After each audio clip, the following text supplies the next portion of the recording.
aan idinku wacay shir jaraa'id oo ku saabsan arrin soo baxday 24 saacadood ugu dambeeyay oo ku ah qaranka Hagardaamo. arrintaas waxay tahay sida ogeydeen 15 December waa kii xumaaday calaaqaadka Soomaaliya iyo Kenya. wanagii u yeeranay danjiraheennii iyo safaaradda tiimkii naga joogay calaaqaadkiina wanagii hoos u dhignay. intaa kadib waa tii la isugu tagay shirkii Djibouti ee madaxda IGAD.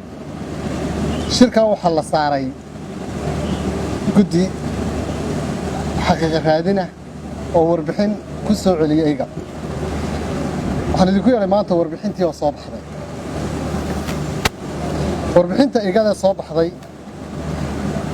aad bay Soomaaliya u soo dhaweysay markii loo xil saaray dawladda Djibouti ee walaalaha nahay in ay arrinta gasho iyadu oo ay xaqiiqo raadis noqoto oo ay soo aruuriso. riboodkii uu soo baxay. riboodka waxaa hogaaminaya 7 xubnood oo ahaa guddida xaqiiqo raadiska. waxay ahaayeen 6 reer Djibouti ah iyo xubin ka socotay IGAD. 6 reer Djibouti waxay ahaayeen ambassador Yaasiin Cilmi Buux oo ah safiirka Djibouti u fadhiya Kenya, ambassador Aadan Xasan Aadan Belelo oo ambassadorka Djibouti u fadhiya Soomaaliya, General Daahir Cali Maxamed oo ah general ka tirsan ciidamada Djibouti, Colonel Cali Aadan, Colonel Maxamed Barkad, Colonel Hussein Idris iyo xogayaha oo ka socday IGAD. riboodkii soo baxay dawladda Soomaaliya wuxuu ku noqday fajac iyo amankaag iyo qaadan waa. waxaan loo fadhiyay oo aan la filahayn. wuxuu ka hadlayaa riboodka ama warbixinta ay guddidu soo saareen waxa la wixii Soomaaliya ay dibsanaysay ee ay sheegatay. guddidii xaqiiqo raadinta ee Djibouti ka socotay waxay ka soo saareen xukuma jira airspace-ka ama hawada oo lagu soo xadgudbay. waxay yiraahdeen Soomaaliya khaldanaydo aan kala reebin diyaaradaha kuwa xamuulka iyo kuwa dadka qaaday iyo kuwa ciidanka iyo kuwa loo diray. waxay ka hadleen ciidamada Kenya inaanay imanin dhulka Soomaaliya. waxay qoreen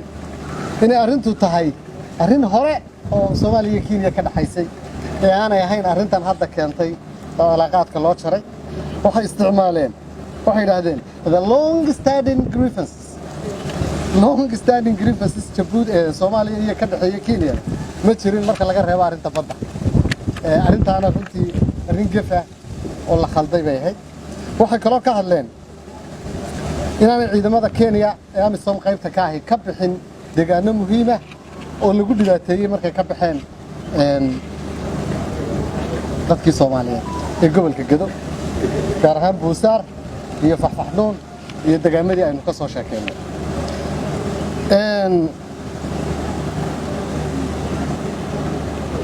runtii markii guddida la sameeyay sidaan horeba u sheegay aad baan u soo dhaweeyay. laakiin waxa ka soo baxay waxay nagu noqotay fajac iyo amankaag. waxaan xasuustay markaan arkay warbixinta ninaan isnaqaan baanu habeen annagoo wada joogna fiid buu iga tegey. subaxdii buu soo wacay markaasuu inuu xalay markaan ka tagay gabadh baan isbaranay oo waxaan rabaa inaan gabadhii arooso oo goormaad aroosaysaa bari baan rabaa inaan guursado. wax ku dhaqan baynu leenahay horta inaad qoyska iyo gabadha iyo barato soo ma ahayno. wuxuu yiri gabadhani nin aniga ka horeeyaba weligeed salaamu calaykum ma oran, telefoonna kama qaban. dhalinyarada tiraad baa u fahmaysaa. dadna waxa ku yaa ku sheegay inaanay weligeed qofna salaamu calaykum oran telefoonna ka qabano iyada ay sheegtay. dhammaan riboodka waxa ku qoran Juma ay sheegtay. Monica Juma wasiirka difaaca ee Kenya sida ay tiri Monica Juma say waxa ku qoran riboodka Juma ay sheegtay. riboodkii Monica Juma ayaynu markaa halkan akhrinay. I wish inay iyadu qori lahayd sababtay wax badan bay ka xishoon lahayd haddii iyadu qori lahayd wasiirka difaaca Juma. dhaliishu maxay tahay markaa hal dhinac bay horta warkoodii qaateen way diideen inay tagaan dhulkii Soomaalida laba jeer bay Kenya ku noqdeen mandheeray tageen waxa laga bariyay balad xaawo u soo gudba waa diiday dadkii baa loo diyaariyay ciidamadii baa loo diyaariyay shacabkii baa loo diyaariyay soo gudba lagu yiri waa diiday marka xamar yimaadeen baa la yiraahdaa aanu idin kaxayno diyaaradeed saaro balad xaawo idin geeyno waa diiday arrintaasi dareen bay la gelisay markaaba labada jeer ay ku laabteen dareen bay la gelisay inay hal dhinac warkoodii wasiirka difaaca qaataan dareen bay la gelisay ta ugu cajiibsan waxa weeye waqtigu soo baxay report ama warbixintu wuxuu soo baxay 25 January oo daraad waxa dhacay soo ma xasuutaan dagaalkii waa dhacay duulaankii qaawanaa ee araxda ay Kenya kaga jabtay iyo dabadhilifkii la socday waa 25 dhacay if you look like elephant walk like elephant sound like elephant then you are elephant haddaad sida maroodiga u socoto sida maroodiga u cido sida maroodiga u hadasho then maroodiga haddaad maxaa isku soo beegay 25ka iyo reportka waxaanu ka fahanay in lagu bari yeelo waxay doonayeen inay gobolka gada qabsadaan dabadeedna la bari yeelo yiraahdo Kenya kuma jirto ayaaba cajiibka waxa kamid ah report ku jira waxaanu diyaarad baanu ku dul marnay xuduudda ma joogaan ciidamadkii waxaanu waraysanay qolada Jubaland waxay noo sheegeen in ciidanka Kenya halka ka bixin waxa soo dhin waxa wax bias ah faceless ah unfair ah impartial wuxuu ka soo horjeedaa reportku dhaxdhaxaadnimadii loo saaray wuxuu ka soo horjeedaa warbixintu shalayto statementkii ama qoraalkii uu soo saaray Muuse Faqi madaxa African Union AU-da ee uu lahaa dagaalka gado wuxuu u dhaxeeyaa Soomaaliya iyo Kenya AU-di ayaa qiraysa in dagaalku uu yahay laba geesood waxa nasiib darro ah in walaaladeen inta qir waaya oo ay khilaafaan warkii AU-da waxay khilaafeen warkii ay sheegeen xildhibaanada iyo senatarada Kenyaatiga ah ee daawateen ee telefiyada waaweyn ee TV ka baxayay ee ahaa in dagaalku uu u dhaxeeyo Kenya iyo Soomaaliya Kenya inay faraha ka qaado arrinta Soomaaliya waxa ay reportku ka hor imanaya shacabka gado ee madaafiicda iyo misaaliska ay carruurta ka laayeen ee Kenyaatiga ku soo rideen inay meedkoodii dhaawacoodii daawanayeen waxaas oo dhan ayuu warbixinta ay soo saareen generaalada iyo safiirada Djibouti uu meel ka dhac ku yahay oo ka hor imanaya ilaa African Union ilaa iyo shacabkii gado Soomaaliya iyo Djibouti ma rabo arrintu inay noqoto arrin Soomaaliya iyo Djibouti u dhaxaysa waa arrin warbixin khaldan ku kooban kullu ibn aadam khada wa khayra khadaa'ina tawaabun qofku wuu khaldami karaa meel buuna ka dhici karaa bini aadam baana loo yahay laakiin Djibouti waa walaaladii waa ehelkeennii waa walaalkeennii yaraa ee inagu aynu korinay ee xornimadiisa keenay ee ka shaqeynay without us la'aanteen Djibouti dal lama noqoteen xor lama noqoteen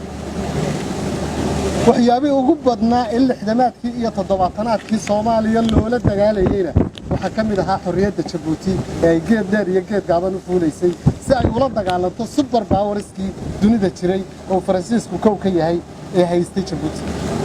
ee Security Council-ka iyo majlis aan fadhiyay ee veto power kala nuclear-ka lahaa ayay Soomaaliya iska hormadoobaysay si ay reer Djibouti xorriyad ugu noolaadaan heesihii loo qaaday kaydka radio Muqdisho yaalin maalintii la diiday in xorriyadda la siiyo 68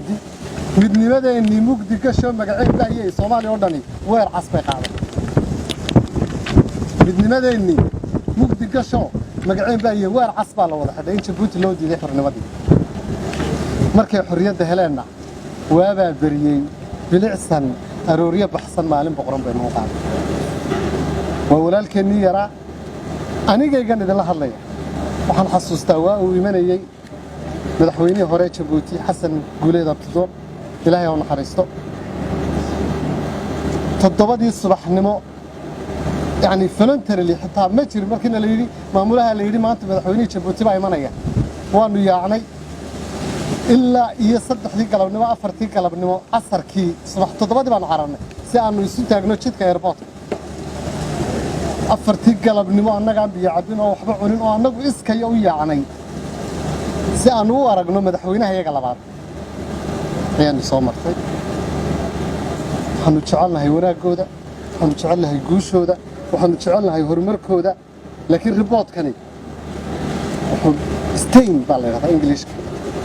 بر عن ترمين بقول سنضات كنا قنايا ولا لماذا ما كسر ولا الكا برك قار يعني وحي أرنتني هذا ساشن يسال كينيا ما فرقلين يسوع صوماليا معناه ده وحوي فرقلين أرنتاسي أرن سياسة لقد ضيع معها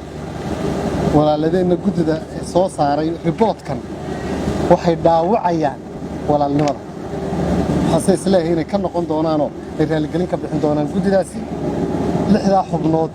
ee report-ka qoray ee helnimada walaalnimada meel bay kaga dhacday sababta waxaan anagu u aragnaa dulmigu waa laba dulmiga qofka cadawga ah ku dulmo iyo dulmiga uu ku dulmo walaalka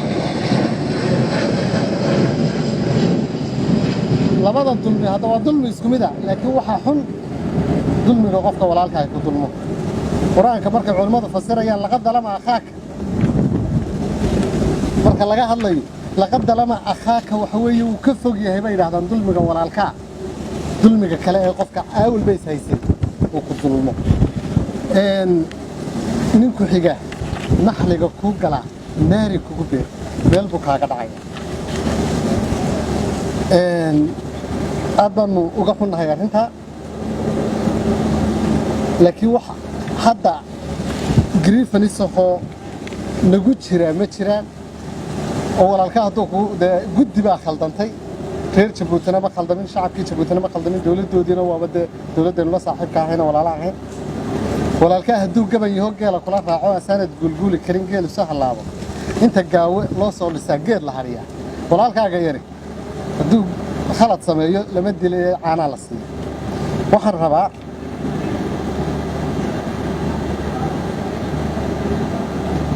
in ogaataan